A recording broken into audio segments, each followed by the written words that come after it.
اتنين من تنين الكومودو المفترس على احد الطرق في مصر. طب دخلوا مصر ازاي؟ اسد في شوارع التجمع في القاهرة. طب الاسد ده جه منين وقصته ايه؟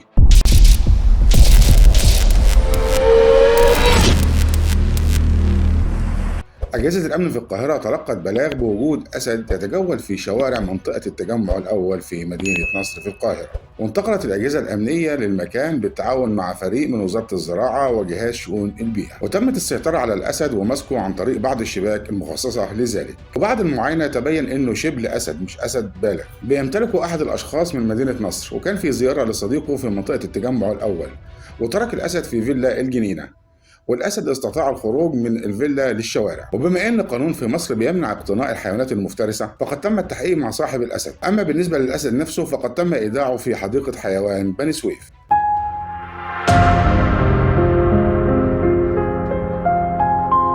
وبعد مرور أيام قليلة من ظهور الأسد في شوارع التجمع، ظهر فيديو على مواقع التواصل الاجتماعي يظهر اتنين من تنين الكومودو المفترس بيتقاتلوا مع بعض على أحد الطرق في مصر، وأحد الأشخاص المزارعين بيقوم بمطاردتهم بعصا في إيده دون علمه طبعا بخطورة هذا الحيوان، حيث أن تنين الكومودو يعتبر من أكبر السحالي الموجودة وأكثرها سمية. وبعد الفحص تبين أن الفيديو من سنة فاتت، ولكن أعيد نشره على مواقع التواصل الاجتماعي هذه الأيام مرة أخرى. ولكن السؤال المهم هنا، كيف دخل تنين الكومودو إلى مصر رغم أن موطنه الأصلي في شرق آسيا وبالتحديد في أندونيسيا؟